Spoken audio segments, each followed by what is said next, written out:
Hola, buenas tardes. Este es el video de la clase 1, acorde a los temas de nuestra primera semana. Lo primero que vamos a ver es el derecho de las personas. Nos dice que tradicionalmente se considera una persona a todo sujeto de derechos y obligaciones. De esta definición no solo incluimos a los seres humanos, sino también en el derecho de personas tenemos como tal entidades abstractas que vienen siendo pues las personas jurídicas, personas morales, las empresas, todo este rubro, ¿vale? Como persona ya especificamos que no solamente voy a ser yo, sino que si tengo una empresa, esa también es una persona, ¿ok? ¿Por qué? Porque dentro de esta persona tenemos técnicas de atributos de la personalidad. Estos atributos de la personalidad son los que surgen, los que crean como tal a otras personas ficticias, pero al fin y al cabo deben de ser personas, que algunos pueden ser individualizadas o otras como tal pueden ser ficticias, ¿vale? Para ello existe la capacidad jurídica. La capacidad jurídica nos dice que viene del griego sensu, lato sensu, que es la aplicación que tiene la persona para ser titular de derechos, sujeto de obligaciones y en su caso ejercer esos derechos. Es decir, la capacidad es todo aquello que nosotros tenemos para poder comprometernos, para poder pedir préstamos, para pagar esos préstamos, para casarnos, para divorciarnos, para todo este medio. Pero para eso existen dos tipos de capacidades. La capacidad de goce como tal es aquella con la que uno nace. Son todos esos derechos, todas esas garantías individuales que nosotros tenemos de pequeños. La capacidad de goce se adquiere del momento en que naciste hasta los 17 años, con 12 meses ya al cumplir los 18 casi. Estos derechos como tal pues nos ayudan a determinar que nada más tenemos derechos, que tenemos todo lo bonito de la Constitución, que nada más son derechos. La capacidad de ejercicio como tal aquí ya nos incumbe o ya nos relacionan con obligaciones. Es decir, no solamente sigues conservando todo lo bonito de la Constitución, porque no es que como que se te quite la capacidad de goce, no, adquieres una nueva, ahora ya tienes dos, pero esta capacidad de ejercicio es aquella que ya te da todo lo que son obligaciones, responsabilidades, deberes y haceres. ¿Ok? Entonces la capacidad de ejercicio es la que se da de 18 años hasta el fallecimiento, en donde como tal tú puedes comprar cosas, adquirir compromisos, denegar compromisos, ceder ante la justicia o comparecer ante la justicia. Eso es la capacidad de ejercicio. También tenemos ciertos elementos para estas capacidades. La primera de ellas pues es el nombre. El nombre como tal es aquella definición que te dan a ti. Nos dice que es toda relación jurídica que impone derechos, que atribuye como tal derechos y atribuciones o obligaciones a lo que viene siendo tu persona. El nombre es aquello con lo que te vas a reconocer tú y exclusivamente tú. De ahí tenemos un domicilio. El domicilio como tal nos dice que es ese elemento en donde tú vas a transmitir o tú vas a vivir ahí y le vas a transmitir este domicilio a la justicia para que en dado caso de que tú requieras algo o te pase algo, puedan ir a ese domicilio. Todos deben de tener un domicilio, no es como que no tengas casa o no vivas en algún lugar, debes de tener algún domicilio. Para esto pues hay tipos de domicilios. Tenemos el domicilio voluntario, que es aquel en donde pues tú eliges estar, en donde tú quieres vivir, por eso es voluntario. De ahí tenemos un domicilio legal, que es donde te van a notificar a ti en caso de que inicies un protocolo legal. El domicilio convencional es donde siempre te van a poder hacer llegar distintos solicitudes. Es decir, a lo mejor en mi domicilio convencional o voluntario no están a mi forma o no están a mi adquiriente. Me especifico más. A lo mejor en mi domicilio voluntario es que yo rento, entonces rento en diversas áreas de la República. Constantemente me estoy moviendo, pero yo necesito un domicilio convencional para que el banco me mande mis estados de cuenta, para que me notifiquen ante el juez, etcétera. Entonces, como tal, mi domicilio convencional voy a poner la casa de mis papás, porque ellos nunca se mudan, es su propiedad y siempre están ahí. Entonces, por eso lo determino como domicilio convencional, porque siempre me van a poder notificar o van a poder llegar los documentos ahí y tarde o temprano me van a avisar a mí, ¿ok? Posteriormente tenemos lo que es patrimonio. El patrimonio como tal viene siendo aquella cosa o bien que es tuya, que es de tu persona, con lo cual tú adquieres todos los derechos y obligaciones sobre la misma. Tenemos también lo que es nacionalidad, que en la nacionalidad nos dice que es un atributo que te da como tal tu estado. Desde el momento en que naces, el estado determina que tú eres mexicano, ¿vale? Esa es la nacionalidad, la parte o la pertenencia que tenemos nosotros a un lugar. El estado civil, pues es muy sencillo, es muy fácil, es aquella capacidad jurídica que nosotros tenemos como persona, ya sea que el estado civil puede ser casado, soltero, viudo o demás, ya eso es otros entes más particulares. Posteriormente, pues tenemos lo que es el registro civil. El registro civil va a ser una de nuestras máximas instituciones representativas de lo que es la personalidad y la familia. ¿Por qué? Porque ellos te dan lo que es el registro de nacimiento, el matrimonio, defunciones, copias certificadas de los mismos y demás elementos necesarios para que tú acredites como tal tu personalidad, para que tú puedas vincular tu personalidad con otra persona o con alguna empresa. Entonces, pues para esto nos ayuda lo que es el registro civil. Nosotros lo vamos a conocer como una de nuestras máximas entidades dentro del rubro familiar y dentro de lo que viene siendo las personas. En el artículo 35, pues básicamente nos define lo que viene siendo estas formas de trabajar del registro civil. También tenemos que hay jueces dentro del registro civil, tenemos lo que son la participación de las actas, son los únicos que pueden dar actas como tal. Yo no voy a ir al SAT a sacar un acta de nacimiento. ¿Por qué? Porque ahí no están mis registros de identidad. Mis registros de identidad son únicos y exclusivos de lo que viene siendo pues el registro civil. Este registro civil es el ente máximo para ubicar todas estas cuestiones de personalidad. No pueden estar nuestros datos regados por ahí, por cualquier institución en donde tú los puedas adquirir. No, precisamente como son muy propios, son personales, individuales, deben de tener un control del mismo para garantizar el buen uso de estos documentos y no generar identidad o copia de identidad de personas, fraudes y demás, ¿vale? También para esto tenemos la ausencia y presunción de muerte de las personas. ¿Por qué tenemos ausencia y presunción de muerte de las personas?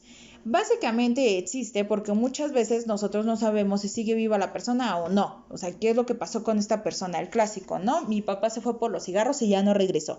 Yo no sé si falleció, si aún vive o qué pasó. Por eso vemos asunción y presunción de muerte de las personas. En el artículo 705 nos dice que cuando hayan transcurrido 6 años desde la declaración de ausencia, el juez, a instancia de parte interesada, declarará la presunción de muerte.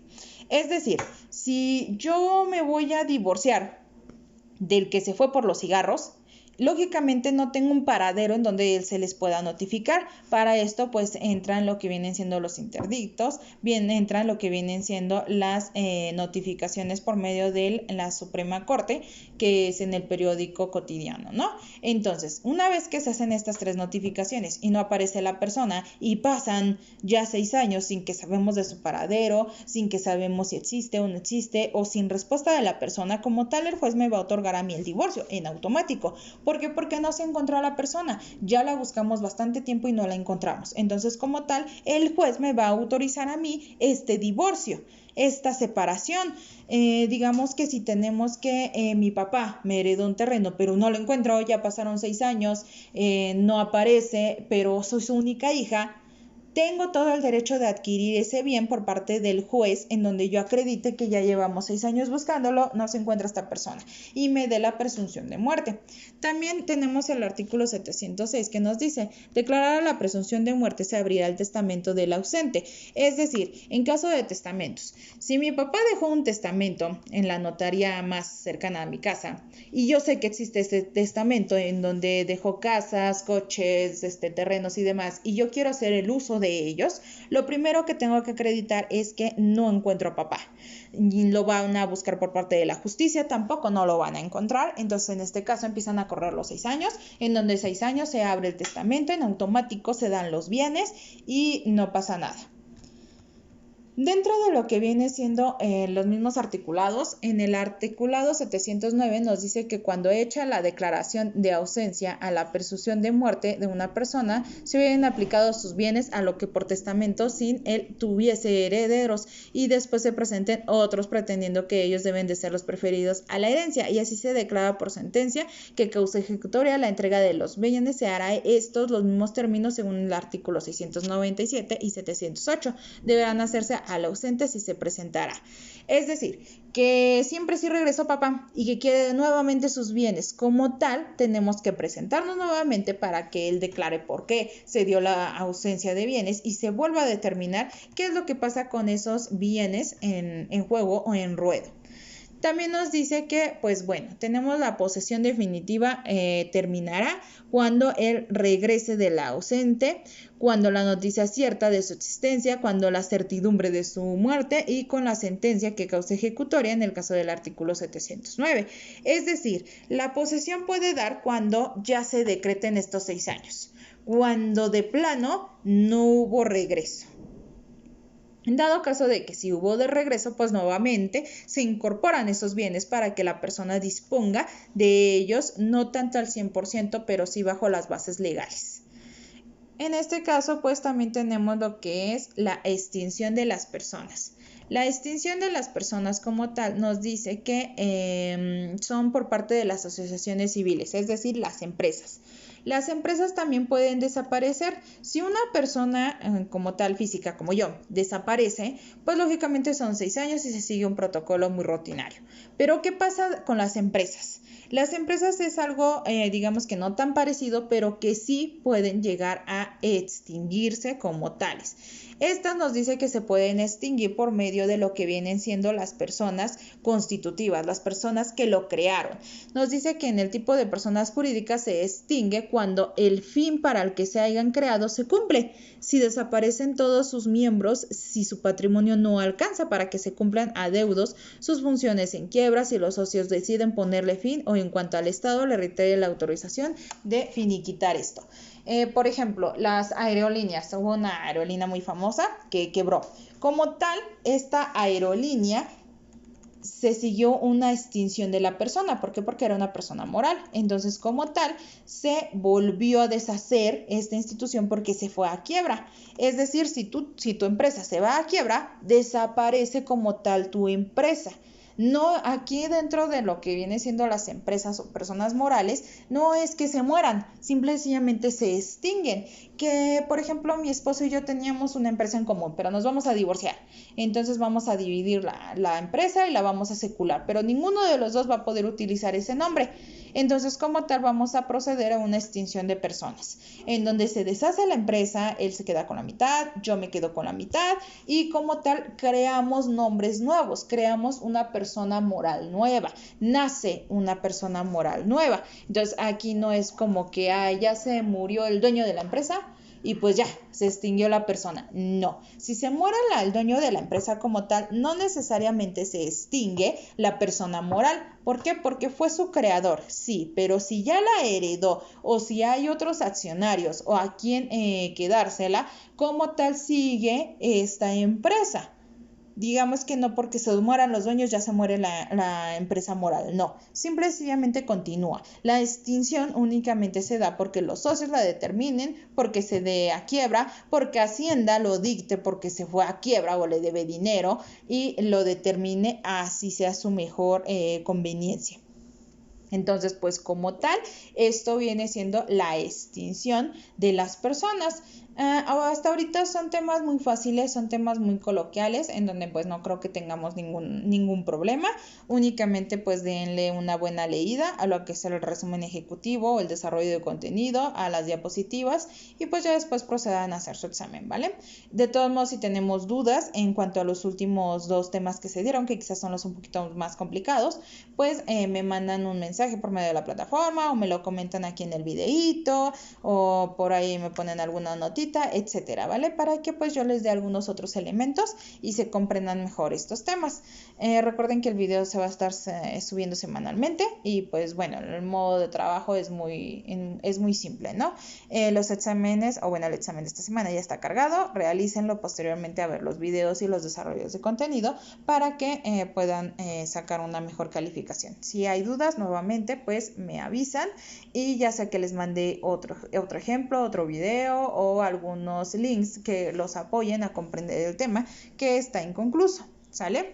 Entonces la siguiente semana pues vemos los siguientes temas.